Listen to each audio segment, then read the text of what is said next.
اور جب ہم نے تم سے عہد کر لیا اور کوہ طور کو تم پر اٹھا کھڑا کیا اور حکم دیا کہ جو کتاب ہم نے تم کو دی ہے اس کو زور سے پکڑے رہو اور جو اس میں لکھا ہے اسے یاد رکھو تاکہ عذاب سے محفوظ رہو، پھر تم اس کے بعد عہد سے پھر گئے، تو اگر تم پر اللہ کا فضل اور اس کی مہربانی نہ ہوتی تو تم خسارے میں پڑ گئے ہوتے۔ اور تم ان لوگوں کو خوب جانتے ہو جو تم میں سے ہفتے کے دن مچھلی کا شکار کرنے میں حد سے تجاوز کر گئے تھے، تو ہم نے ان سے کہا کہ ذلیل و خوار بندر ہو جاؤ،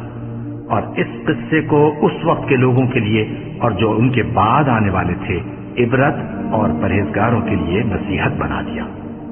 اور جب موسیٰ نے اپنی قوم کے لوگوں سے کہا کہ اللہ تم کو حکم دیتا ہے کہ ایک بیل ذبح کرو، وہ بولے کیا تم ہم سے ہنسی کرتے ہو؟ موسیٰ نے کہا کہ میں اللہ کی پناہ مانگتا ہوں کہ نادان بنوں۔ انہوں نے کہا کہ اپنے پروردگار سے التجا کیجئے کہ وہ ہمیں یہ بتائے کہ وہ بیل کس طرح کا ہو۔ موسیٰ نے کہا پروردگار فرماتا ہے کہ وہ بیل نہ تو بوڑھا ہو اور نہ بچڑا بلکہ ان کے درمیان یعنی جوان ہو، سو جیسا تم کو حکم دیا گیا ہے ویسا کرو۔ انہوں نے کہا اپنے پروردگار سے درخواست کیجئے کہ ہم کو یہ بھی بتا دے کہ اس کا رنگ کیسا ہو۔ موسیٰ نے کہا پروردگار فرماتا ہے کہ اس کا رنگ گہرا زرد ہو کہ دیکھنے والوں کے دل کو خوش کر دیتا ہو۔ انہوں نے کہا اب کے پروردگار سے پھر درخواست کیجئے کہ ہم کو بتا دے کہ وہ اور کس کس طرح کا ہو، کیونکہ بہت سے بیل ہمیں ایک دوسرے کے مشابہ معلوم ہوتے ہیں، اور اللہ نے چاہا تو ہمیں ٹھیک بات معلوم ہو جائے گی۔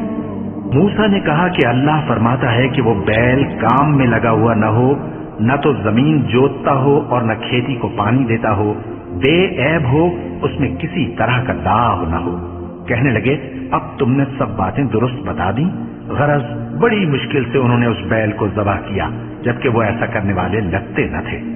اور جب تم نے ایک شخص کو قتل کیا تو اس میں باہم جھگڑنے لگے، حالانکہ جو بات تم چھپا رہے تھے اللہ اس کو ظاہر کرنے والا تھا۔ چنانچہ ہم نے کہا کہ اس بیل کا کوئی سا ٹکڑا مقتول کو مارو، اس طرح اللہ مردوں کو زندہ کرتا ہے اور تم کو اپنی قدرت کی نشانیاں دکھاتا ہے تاکہ تم سمجھو۔ پھر اس کے بعد تمہارے دل سخت ہو گئے گویا وہ پتھر ہیں یا ان سے بھی زیادہ سخت، اور پتھر تو بعضے ایسے ہوتے ہیں کہ ان میں سے چشمے پھوٹ نکلتے ہیں، اور بعضے ایسے ہوتے ہیں کہ پھٹ جاتے ہیں اور ان میں سے پانی نکلنے لگتا ہے، اور بعضے ایسے ہوتے ہیں کہ اللہ کے خوف سے گر پڑتے ہیں، اور اللہ تمہارے کرتوتوں سے بے خبر نہیں۔ مومنو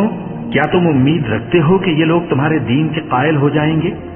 حالانکہ ان میں سے کچھ لوگ کلام اللہ یعنی تورات کو سنتے پھر اس کے سمجھ لینے کے بعد اس کو جان بوجھ کر بدل دیتے رہے ہیں، اور یہ لوگ جب مومنوں سے ملتے ہیں تو کہتے ہیں ہم ایمان لے آئے ہیں، اور جس وقت تنہائی میں ایک دوسرے سے ملتے ہیں تو کہتے ہیں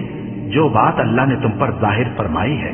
وہ تم ان کو اس لیے بتائے دیتے ہو کہ قیامت کے دن اسی کے حوالے سے تمہارے پروردگار کے سامنے تم کو الزام دیں۔ کیا تم سمجھتے نہیں؟ کیا یہ لوگ یہ نہیں جانتے کہ جو کچھ یہ چھپاتے اور جو کچھ ظاہر کرتے ہیں اللہ کو سب معلوم ہے؟ اور بعض ان میں ان پڑھ ہیں کہ اپنی آرزوؤں کے سوا اللہ کی کتاب سے واقف ہی نہیں، اور وہ صرف اٹکل سے کام لیتے ہیں۔ سو ان لوگوں پر افسوس ہے جو اپنے ہاتھ سے کتاب لکھتے ہیں اور کہتے یہ ہیں کہ یہ اللہ کے پاس سے آئی ہے، تاکہ اس کے عوض تھوڑی سی قیمت یعنی دنیاوی منفعت حاصل کریں۔ سو ان پر افسوس ہے اس لیے کہ بے اصل باتیں اپنے ہاتھ سے لکھتے ہیں، اور پھر ان پر افسوس ہے اس لیے کہ ایسے کام کرتے ہیں۔